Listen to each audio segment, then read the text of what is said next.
What's up and welcome back to the Talking Nutrition podcast. Today I want to share with you part 1 of 2 of a great conversation I had with my friend Pia Seeberg about all things tracking, kind of how to do it right basically.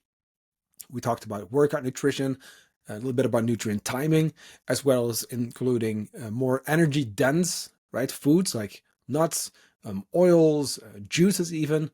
Plus we talk about macros related to food quality. Like, is that the only thing? Like, are we just looking at numbers, or tracking macros is not just a number thing? Like, we want to actually address, hey, what does your day of eating look like, and can we learn from that? So we're going to talk about food quality. We're going to talk about the ultra processed debate basically that's going around in Norway. And then afterwards, which will be up on Thursday, we're going to dive into surviving Easter, which is a very big holiday in Norway.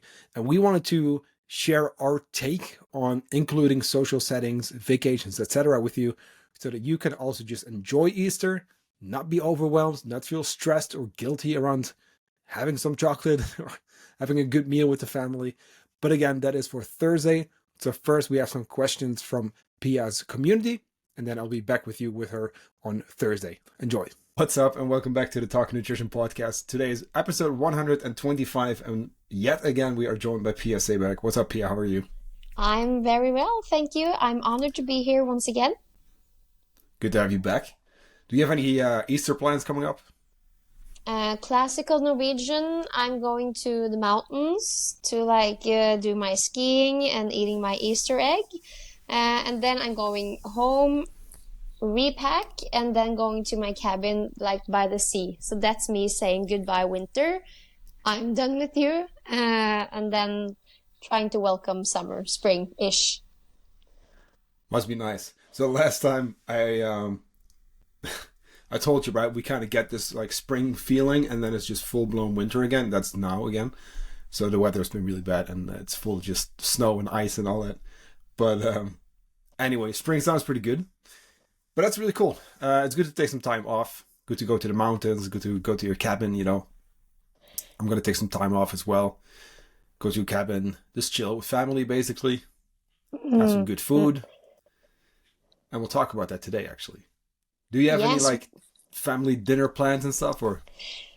Yes, a lot. I feel like the whole Easter is like a family dinner. So my routines regarding food always get mixed up, and I think that's why we wanted to talk about today's topic. We're going to do some questions and then dive into social settings, holidays, and vacations, sort of give people the how-to guide. And I'm extra interested in listening to you, considering you're in a cut but you're going on holiday. How are you going to solve that? Because you're still cutting, right? How's that going? It's good. It's good. Mm-hmm. I think it is 2 more weeks. So almost done. Yeah. So you will be cutting in the Easter? Yeah. Okay. Yeah.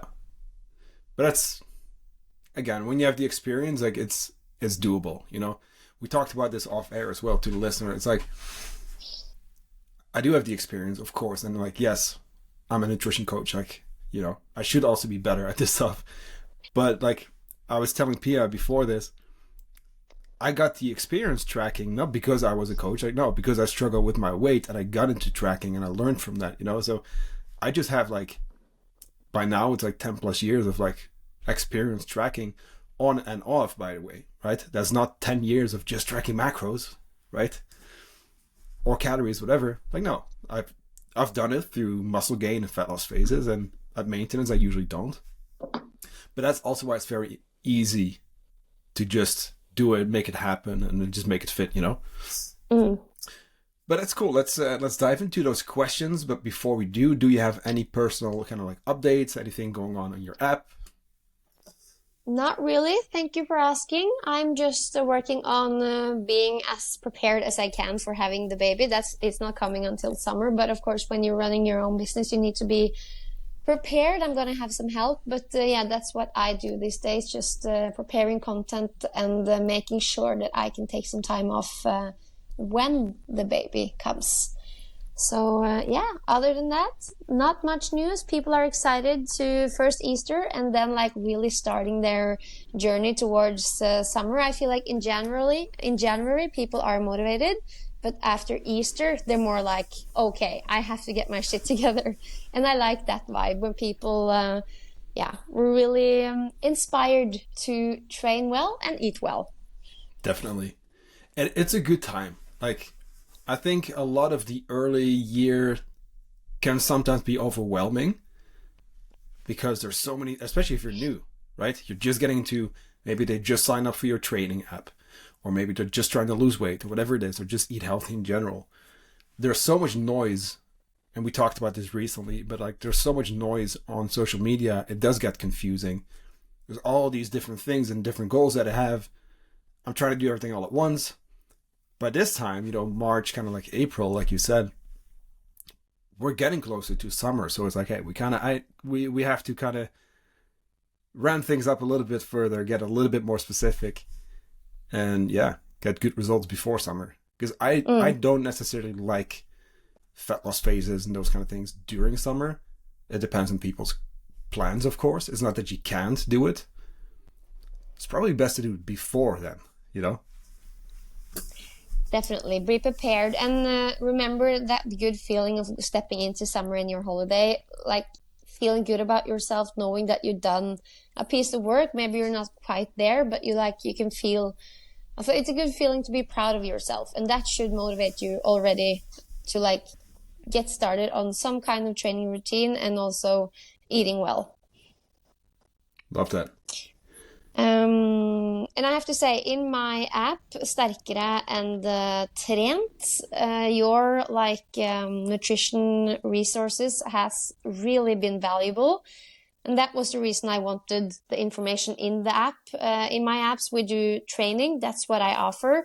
But after working with Johan, I, of course, learned more about how important nutrition is to achieve what you want, especially if you want to gain muscle or lose fat, or in general just learn more about nutrition.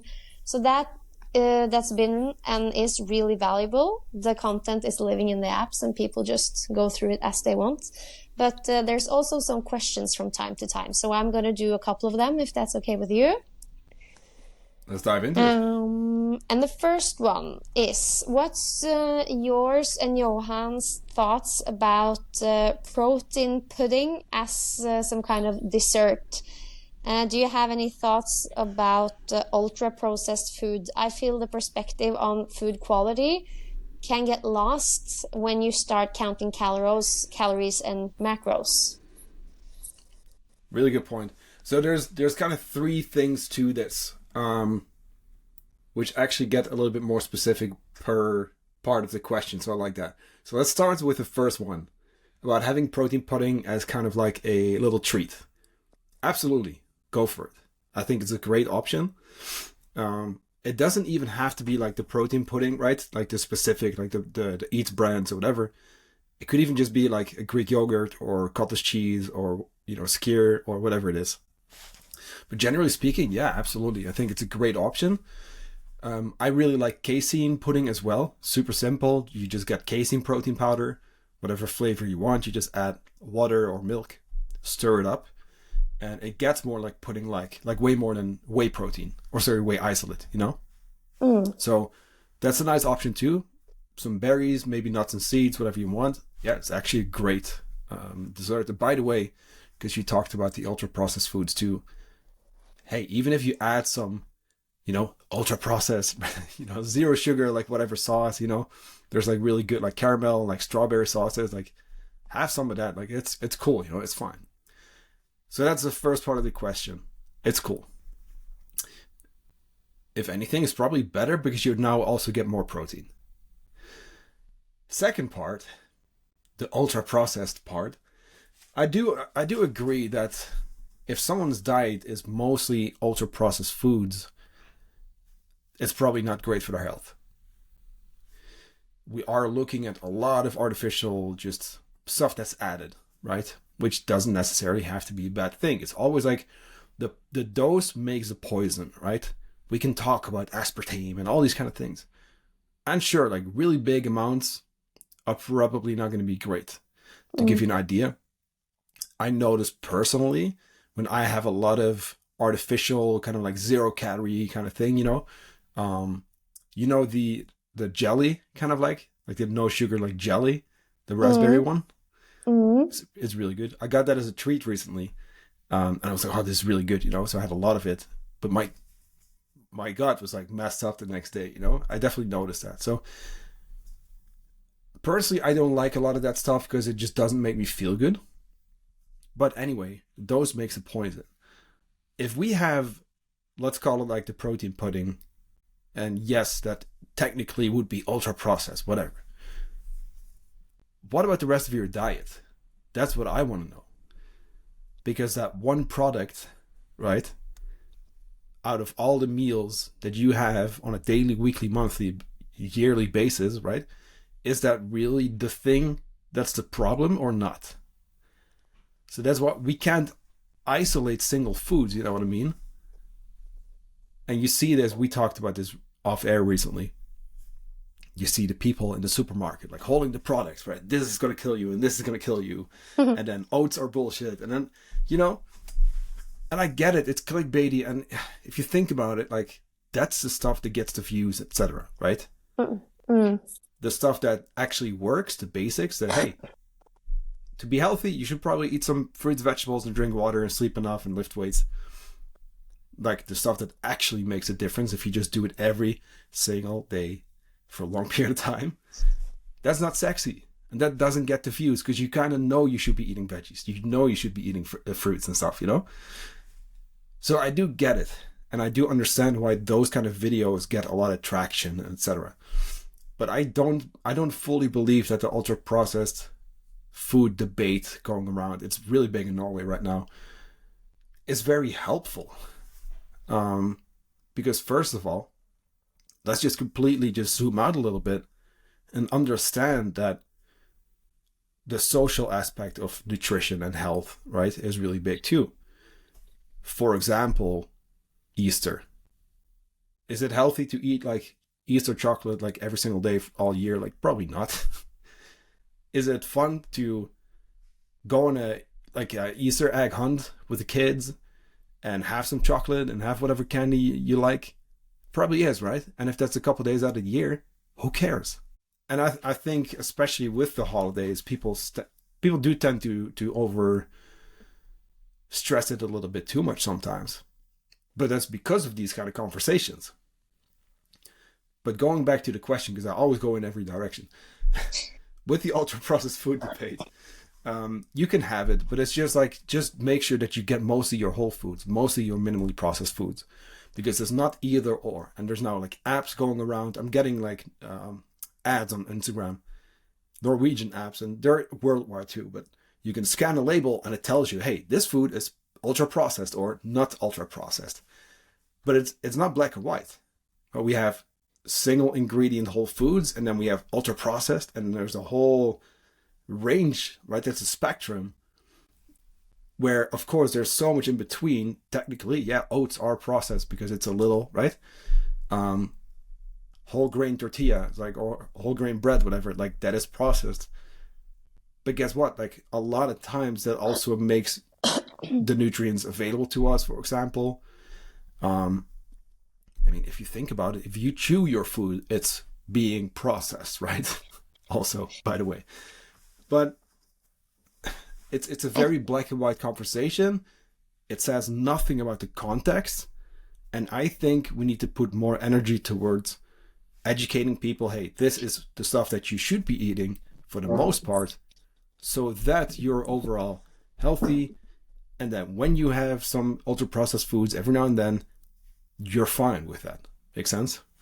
Yeah, and it's a big difference between like processed food and ultra processed food. At least I feel that's where the discussion is here in Norway, because as soon as it's ultra processed, they like add a lot of ingredients that a lot of people, experts here in Norway, call like poison, especially like Marit Kolby. And it's good that she's putting it on the agenda, that people are aware about the food quality. But like going back to the 80-20 rule, as long as 80% of your diet is like nutritious whole foods, if you have like 20% of some ultra processed products that hit your macros, our philosophy is that that's okay, and that we would rather have people doing that, hitting their protein intake, rather than Going for example, almond butter on dates, and exceeding their calorie intake by a lot just because it's natural, but it's still a lot of sugar. Yeah, absolutely. And I think sometimes it can even make things worse for people because now we're dealing with guilt and stress. Because, hey, I'm eating this food because I legit enjoy eating this food. For example, like I really like Oreos and, Fruit Loops and stuff. I currently don't get it because I'm cutting, but like I really like those. I'll get those from time to time if I'm at maintenance or whatever. It's learning how to be flexible too and learning how to be okay with those foods. Because you Mm. also shouldn't have to feel guilty and stressed around a single food because now people are saying, oh, that's ultra processed. You shouldn't be eating that. What about stuff you enjoy? What about stuff that's actually convenient? You know what I mean? Yeah, and I also have to say, when I was working with you, like I was in a gating phase, so I had to up my calorie intake. And that's where you had to tell me that you can do some polar bread, maybe some Nugatti from time to time, like do the thing that makes you hit your calorie intake, as long as you have a good like base of nutritious food. And of course I had that, but when I tried to hit my calorie intake with those kind of foods, it was hard and I was like super full all the time. So I feel like when you log your food, and especially when you work with a coach, you always like check my fiber intake and micronutrients. So that's a big part of it, because I feel when people hear about calories and macros, they think that that's the only thing you as a coach look at, but it's definitely not. It's also like fiber and macros. So as long as you hit that, you can add some Nugatti, polar bread. But I think as your client, you would stop me if my diet was like solely polar bread and Nugatti. Oh, absolutely, yeah. I had a conversation recently with someone. They're cutting and they're like, hey, I'm super hungry all the time. And I know their targets because we don't go like crazy low like right away, like with that initial adjustment for fat loss. Hey, we're going to try and get away with as much food as possible while you are losing fat, for as long as possible. And then we're going to have to go down at some point because your body adapts. It's a normal part of the process. But the third part of this question, right? The food quality most definitely in our approach is included with the tracking. And I will say there are a lot of programs where there's very little or no room for that, to where, yes, it is only macros. However, that's why I send you that video, right? As feedback. It's like, hey, I'm going through your check-in, but now let's actually go into Chronometer and address your food log so I can see what you're having.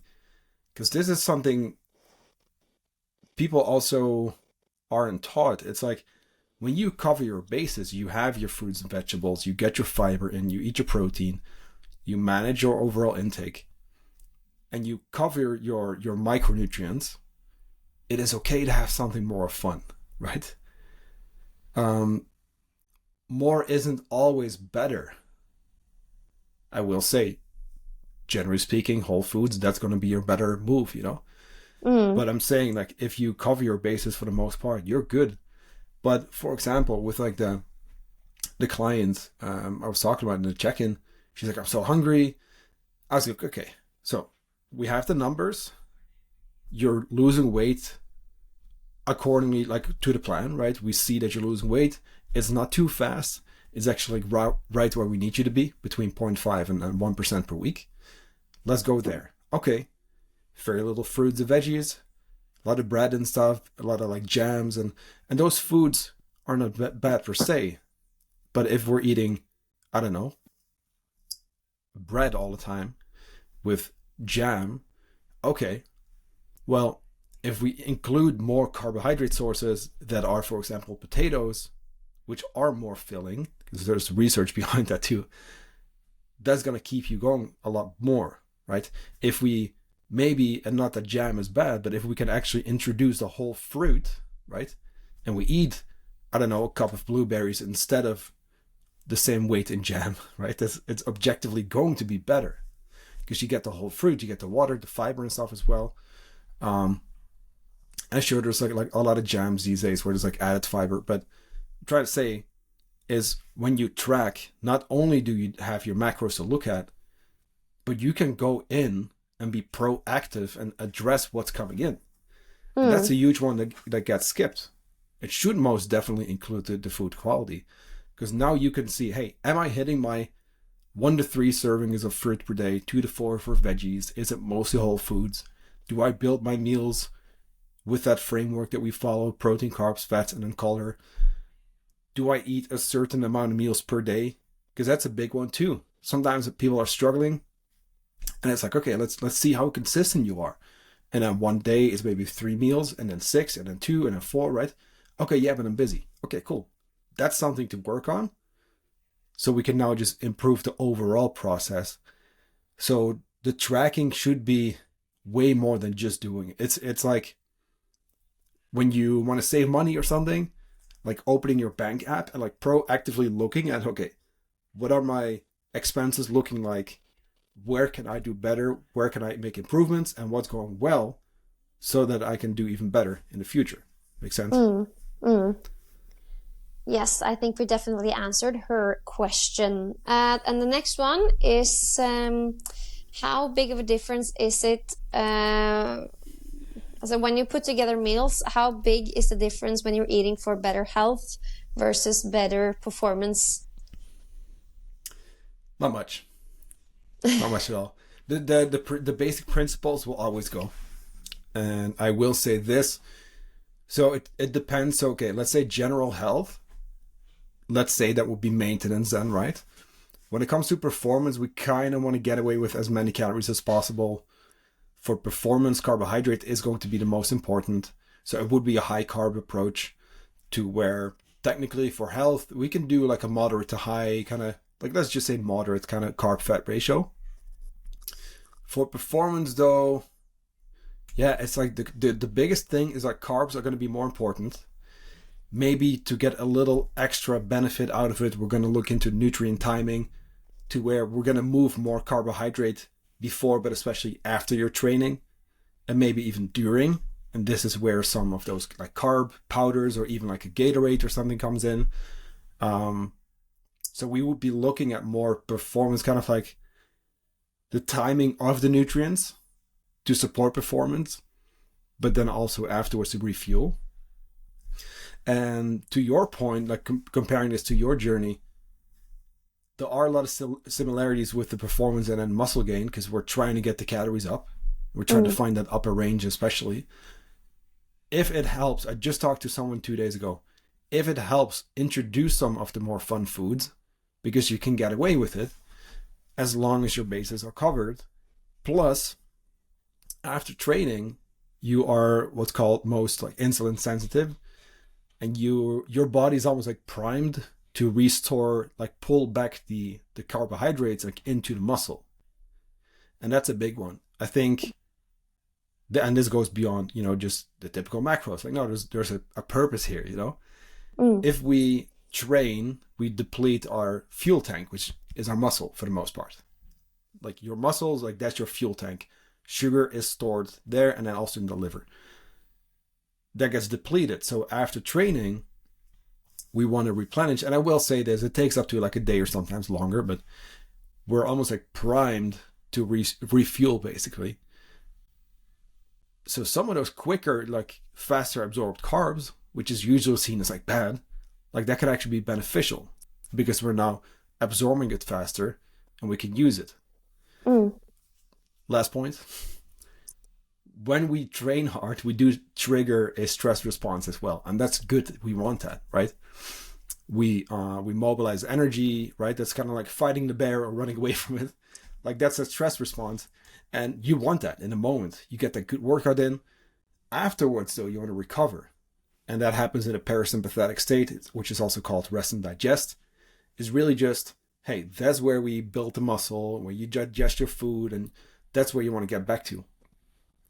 You can almost use carbohydrate as like an off switch for cortisol, a stress hormone, to get your body back into that rest and digest state. And I know this sounds maybe a little bit more advanced. It's not too crazy though. But when you eat your carbs, you spike insulin. It's just a normal response. Everyone always demonizes this. especially like the keto crowd, but it's just a normal thing. That's what your body's supposed to do. But you eat carbs, you spike insulin, and insulin kind of blunts cortisol. So after a heavy workout, getting a lot of carbs can also bring that down and get you back into a parasympathetic state. So that's another little bonus there as well. Carbs for the win. Okay, and the next and final question. What's your thoughts on using juice, nuts, and oils as an energy source to get in enough calories when the rest of your diet is like pretty good and well put together? Yeah. Sorry to interrupt you. My bad. Yeah, I mean, let's start with nuts. We should be having those anyway. When we recommend specific foods for people to eat, no matter what goal there is, they have, it's, meats and fish and eggs and those kind of things, dairy for your proteins. You want to have your starchy carbs, you want to have your potatoes, your bread, and those kind of things, whole grains. Of course, we want to have the fruits and vegetables. But when it comes to healthy fats, we always say, like, hey, nuts and seeds, avocado, extra virgin olive oil, that kind of stuff. We want to have those more than maybe the processed, fats. The higher fat protein sources, depending, right, on the source. Salmon is really good. But generally speaking, we want to have a variety there, and we want to include the nuts and seeds. Maybe you've heard of, seed cycling, and, people really believing in, like, this is really good for my hormones. I mean, yes and no. It's not that the seed cycling is magic. No, you're just finally getting healthy fats for once. And you're changing it up. Yeah, I heard about that as a tool to like manage your cycle as a woman, like eat seeds in tune with your monthly cycle, but I haven't tried it. So that's the logic behind it. It's really just, you're getting healthy fats and you're changing it up. And so yes, I mean, fats do support your hormones. This goes back to the questions, like, hey, just make sure to include those, because a lot of times I see people struggling to include them, but then again, also the fats they are getting is from a lot of other foods. So this goes back to the whole foods. If we have mostly whole foods, it makes it very easy to include those as well. So the nuts we would want to have anyway, and I really like that as an addition to maybe smoothies if we wanted to. Same goes with seeds, right? Or maybe protein yogurts or any kind of yogurt or salads. Like, it's a really nice addition. Then let me see. When it comes to oils, let me know if you're still there, by the way. Your camera kind of froze. You still there? Think we might have lost Pia. I'm going to keep going for a little bit. Yeah, she just disconnected. She'll be back. So when it comes to oils, oils are totally fine as well. It just kind of depends what kind of oil we're using. And I saw, okay, Pia's back. I saw you kind of disconnected, but you're here, so you're good. I just continue talking. So when it comes to oils, yeah, that's a big one. That's a big discussion too. Seed oils, and right, we probably want to mostly have extra virgin olive oil. Avocado oil is very good. And there's other things like walnut oil, what's it called? Flaxseed oil is really good too. Like, there's definitely time and place for oils, and I think it's actually a really good fat source too. Now, do we want to have, like, the more processed kind of, maybe like the canola oil and all that? Maybe not as much. But then again, how much are you using, Let's say we're going with the options that we recommend. Yeah, absolutely. Extra virgin olive oil, walnut, avocado, flaxseed oil. Those are all great. Yeah.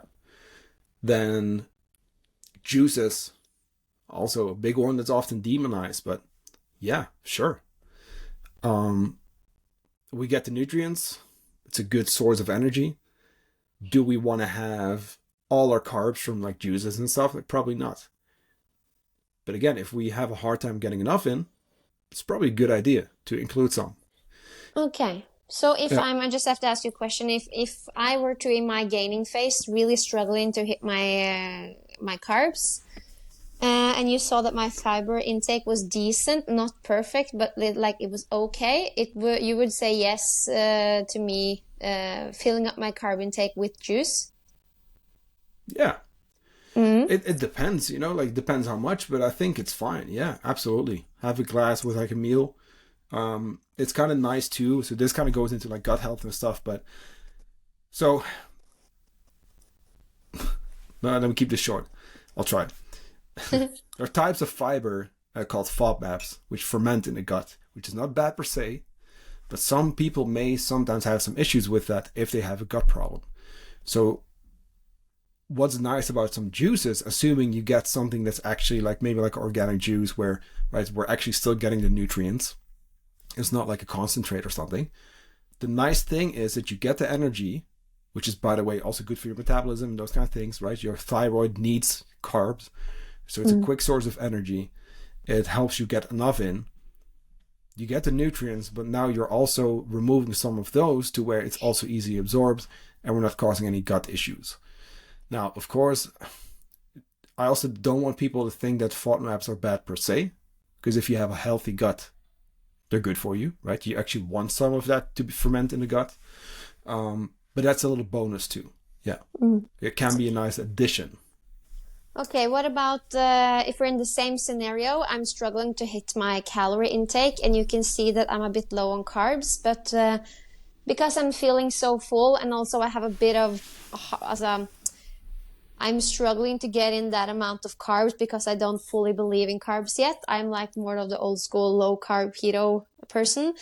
So I'm asking you if it's okay that I skimp on the carbs and rather just like eat more nuts and oils so that I can get my calories to where we want them to be. Would that be okay in the gaining phase? Yeah, I think I would still really like seeing more carbs because that will be better for performance in general, for recovery, and it's going to help you build that muscle. But yeah, with fats, it's also okay, right? But I would like to see, okay, what are we struggling with? Is it a meal timing thing? How many meals do we have? When do we feel extra full? Should we have an extra meal? Should we introduce a smoothie? So there's always nuance and like context, so it really depends. For a muscle gain phase, I've seen the higher carb approach always work best, but that doesn't mean we can't go a little bit extra fats. You know what I mean? It is fine. Just control how fast you're gaining. That would be a big one. With the healthy fats, because we do want to have them as well, I think this is where nutrition is also just supposed to be seasonal. Because I think if we always push one certain, let's take runners, for example, right? If we always just focus on that, I think it would be healthy to maybe introduce a season where, hey, you know what? Let's take that down a little bit. Because first of all, we're only training one energy system. We're doing something that's really heavy, like impact on the joints, right? Okay. We've been really pushing the carbs, for example. Hey, maybe we actually want to switch a little bit because your body gets used to everything you do. Let's maybe move into a different kind of season of life. Because if you look at any pro athlete, for example, in any sport, it's seasonal, right? It's your preseason, your in-season, and post. That's exactly what our three phases are based on as well in our coaching, right? That's the idea. That's the principle. So maybe we can actually go into a different season where it is maybe a little bit more like a more just health-focused season where we kind of take that down a bit. We introduce some different kinds of training. We do some weightlifting stuff like with an app like yours, for example, or we change it up at least. We train some different energy systems. Hey, maybe we can still do some cardio, but like zone 1, 2, whatever. We can also make changes on the nutrition side to, hey, maybe let's go a little bit higher fat, go into a little bit more of a recovery, like health-focused season. Because if we're thinking eating for health, yeah, those healthy fats, like they're going to be probably slightly more important than carbs. Although I would still want to see both. Makes sense? I know there's so many, like, it depends, like, size to this. But I also don't want to sound like I'm always kind of saying, hey, like, you don't need those fats. Like, no, you absolutely do. Yeah, but everything in its time. Everything has its time and place. Yeah. Perfect. Thank you so much for answering. I know that my people will be, and they are, very grateful. And I also wanted to talk about, as you mentioned when we started, like social settings, holidays, and vacations. Easter is coming up.